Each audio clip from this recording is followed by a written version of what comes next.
Praise the Lord. Daily బ్రీత్కి స్వాగతం. ఈ యొక్క సంవత్సరంలో మరో రోజు ప్రభు మనకు అనుగ్రహించాడు. ఈ దిన ధ్యాన భాగం చదువుకుందాం. హెబ్రీలకు రాసిన పత్రిక 11వ అధ్యాయము మొదటి వచనాన్ని నేను చదువుతున్నాను, జాగ్రత్తగా ఆలకించండి. హెబ్రీ గ్రంథకర్త వ్రాసినటువంటి మాట, విశ్వాసమునున్నది నిరీక్షింపబడు వాటి యొక్క నిజస్వరూపమును అదృశ్యమైనవి ఉన్నవనుటకు రుజువునై ఉన్నది అనేటువంటి మాట చెప్తున్నాడు. బైబిల్లో విశ్వాసమును గురించి ఉన్నటువంటి ఏకైక నిర్వచనం ఇక్కడే ఉందండి. అర్థం, చాలామంది విశ్వాసమని పదుకుతారు, కానీ దాని నిర్వచనం ఎక్కడుంది అంటే విశ్వాసం పనిచేసే విధానం గురించి చెప్పకముందే, మానవుల జీవితాల్లో ఆ విశ్వాసం యొక్క ఫలితం ఏమిటో చెప్పకముందే, విశ్వాసము ద్వారా ప్రభావితమైనటువంటి ఈ గ్రంథకర్త, రచయిత విశ్వాసం యొక్క స్వభావాన్ని మన ముందుంచాడు. ఏమిటి ఇక్కడ చెప్తున్నాడు? విశ్వాసం అనున్నది నిరీక్షింపబడి వాడి యొక్క నిజస్వరూపం అని వివరిస్తున్నాడు. ఇది దేవుని వాగ్దానాలను దృఢపరుస్తుంది. ఇక్కడ నేను మీకు చెప్తాను, మనము సహజంగా కంటితో చూడనివి, మనము సహజంగా మన భౌతిక ఇంద్రియాలతో స్పర్శించలేనివి, మన భౌతిక ఇంద్రియాలతో గ్రహించలేనివి ఇక వాస్తవం అని నమ్మటానికి విశ్వాసం తోడ్పడుతుంది. అంత గుడ్డిగా ఎలా నమ్మేశావు నువ్వని మాట్లాడతారు చూసారా? నేను గుడ్డిగా నమ్మమని చెప్పట్లేదు, వాక్యం నీకు వివరిస్తాను. విశ్వాసమును 2 పదాలు వివరిస్తున్నాయి, two sentences.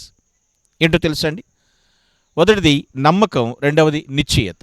Confidence and సెర్టెనిటీ. Confidence ఉంది, సెర్టెనిటీ ఉంది. ఈ 2 లక్షణాలకు కూడా పిల్లరా బిగినింగ్ ఉండాలి, కన్క్లూజన్ ఉండాలి కదా విశ్వాసమునకు. అంటే సురక్షితమైనటువంటి ప్రారంభం ఉండాలి, ఆ ప్రారంభ స్థానంతో పాటు ముగింపు స్థానం కూడా అవసరం. ఏదో విశ్వాసం అంటే మాట్లాడటం కాదు, ప్రారంభ స్థానం చెప్తాను. దేవుని గుణలక్షణాలను నమ్మాలి, అంతేకాదు తన గురించి తాను చెప్పినవి సత్యము అని నమ్మాలి. అండర్స్టాండ్? ప్రారంభస్థానం, విశ్వాసం యొక్క ప్రారంభస్థానం దేవుని గుణలక్షణాలను నమ్ముట, అంతేకాదు తాను చెప్పినవి సత్యము అని నమ్మటాలి. ఇది ప్రారంభస్థానం విశ్వాసమునికి.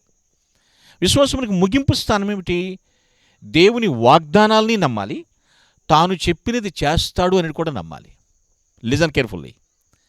దేవుని వాగ్దానములు నమ్ముట, అంతేకాదు తాను చెప్పినవి చేస్తాడు అని కూడా నమ్మాలి. అది విశ్వాసం యొక్క ముగింపు స్థానం. ఈ 2 లక్షణాలు చాలా ఇంపార్టెంట్. వాగ్దానాలు ఇంకా కార్యరూపం దాల్చలేదు. ప్రామిస్ చేశాడు దేవుడు, కార్యరూపం దాల్చలేదు. అయినప్పటికీ కూడా, మనకి కనిపించినప్పటికీ కూడా అవి తప్పక దేవుడు నెరవేరుస్తాడని నమ్ముతాడు. అలా నమ్మినప్పుడు నిజమైన విశ్వాసాన్ని మనం ప్రజెంట్ చేయగలుగుతామండి, ప్రదర్శిస్తాం. అది బయటకు వస్తుంది. లేకపోతే గుడ్డి నమ్మకం అంటారు, మూఢనమ్మకం అంటారు, గాఢ నమ్మకం అంటారు. దేవుని గుణలక్షణాలు నమ్మకుండా, తాను చేసినవి, తాను ఏదైతే ఉన్నాడో, తాను ఏమై ఉన్నాడో అది నమ్మకుండా, వాగ్దానాలను విశ్వసించకుండా, తను చెప్పిన మాటలు నెరవేరుస్తాడని నమ్మకుండా, నేను విశ్వాసంలో ఉన్నాను, బాగా నమ్మాను అని ఎలా చెప్పగలుగుతాం పిల్లరా? కొంతమంది ఇలా మాట్లాడతారు. విశ్వాసమును భ్రమ అని పొరపాటుపడకూడదండి, గుర్తుపెట్టుకోండి. దేవుడు ఎక్కడ భ్రమపరచడు. దేవుడు ఇలా అంటాడేమోనండి, అలా కూడా ఎప్పుడు అనడండి. ఈ ఆశీర్వాదాలన్నీ మీ హృదయంలో ఊహించుకోండి, అలా జరిగిపోయినాయి అనుకోండి, ఆ ఊహలే నిజాలను నమ్మండి అని దేవుడు ఎక్కడ చెప్పలేదు, ఎప్పుడు కూడా అలా చెప్పడకూడాను. అయితే ఏం చెప్తున్నాడు ఆయన? ఆ ఏ వాగ్దానాలు అయితే ఉన్నాయో వాటి వాస్తవ ఉనికిని మీరు ప్రకటించడం ద్వారా ప్రారంభించాలి. వాగ్దానం యొక్క వాస్తవ ఉనికిని ప్రకటించడం ద్వారా ఆయన ప్రారంభిస్తాడు ఖచ్చితంగా. ఏదైతే ప్రామిస్ చేశాడో అవి ఇప్పటికే నిజాలు అని, నిజాలు కాబట్టే నమ్మమని ఆయన ఆజ్ఞాపిస్తున్నాడు.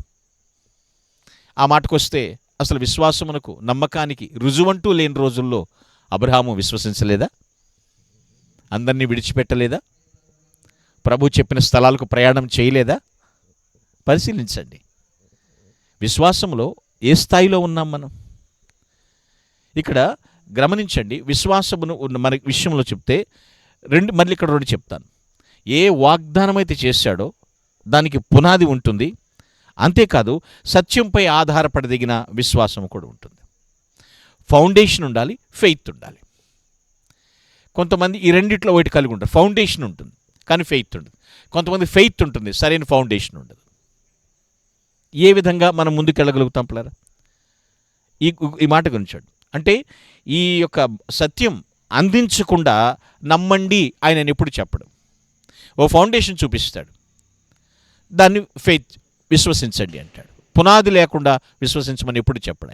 ఆయన ఉన్నవాడు, ఆయన అనువాడు, ఆయన ఎప్పటికీ కూడా ప్రామిస్ చేసినట్టు నెరవేరుస్తాడు. సో విశ్వాసం మనకేమీ నేర్పిస్తుంది ఏంటంటే విషయం చూస్తే, ఆధారం ఉంటుంది మనకి, ప్రదర్శన. అంటే విశ్వాసమునకు ఆధారం, ఇప్పుడు మనకి ఎన్నో ఆధారాలు ఉన్నాయి. సో ఆ విశ్వాసాన్ని ఎగ్జిబిట్ చేయాలి, ప్రజెంట్ చేయాలి ఖచ్చితంగా, లేకపోతే కష్టం అవుతుందండి. చూడని విషయాల గురించి ఒప్పించేటువంటి రుజువే ప్రూఫ్. ఆ రుజువు అవ్వాలి. దేవుడు వాళ్ళకి అలా చేశాడట, వీళ్ళకి ఇలా చేశాడట అటం కాదు, నీ ముందు కనబడుతున్నారు వాళ్ళు. నమ్మకపోవడం మరి నీ ఇష్టం, అది నమ్మడం నమ్మకపోవడం నీ ఇష్టం. రుజువులు కనబడుతున్నాయి. మిమ్మల్ని చీకట్లో నడవమని దేవుడు చెప్పట్లేదు, వెలుగే నడిపిస్తాడు. ఎందుకంటే ఆయన జీవపు వెలుగు. కాబట్టి చీకట్లో ఎప్పుడు కూడా నడిపించడు. మనము దేవుని మాట ప్రకారంగా ఆయన అంగీకరించి విశ్వసించడం అంతే. చీకట్లో దూకమని చెప్పట్లేదు దేవుడు. నిరీక్షింపబడి వాటి యొక్క నిజస్వరూపం, అదృశ్యమైనవి ఉన్నటువంటి రుజువు. దేవుని బిడ్డకు ఇదే తగిన సాక్ష్యం అండి, ఇదే టెస్ట్ మనీ. ఈ విశ్వాసం మనం కలిగి ఉన్నామా? ఎస్, ఈ మాట గుర్తుపెట్టుకుంటున్నారు. విశ్వాసం ఎలా ఉంటుందంటే, విశ్వాసికి వెన్నెముక లాంటిది. స్పైన్ అంటారు కదా, వెన్నెముక లాంటిది. అంతేకాదు విశ్వాసము విశ్వాసికి ఆధారం, సోర్స్. స్పైన్ అదే, సోర్స్ అదే, అంటే బ్యాక్ బోన్ అదే, బేసిస్ కూడా అది. విశ్వాసము 4 అక్షరాలు, మధ్యలో 2 అక్షరాలు చూస్తే శ్వాస. మన శ్వాస, మన బ్రెత్ దేవునిపై ఆధారపడి ఉండడం. బెదిరిపోవలసిన పని లేదు, నింపాదిగా ఆయన వైపు కనిపెట్టుకున్నాం. ఆధారాలు ఉన్నాయి. నీ ఫౌండేషన్ సరిగా అయితే నీ ఫెయిత్ కూడా సరిగా ఉంటుంది. కాబట్టి పునాదిని మనం సరిగా ఉంచుకుందాం, ఆధారం సరిగా ఉంచుకుందాం. విశ్వాసంతో ఎన్నో విజయములు చవిచూచుదుముగాక. ఆమేన్.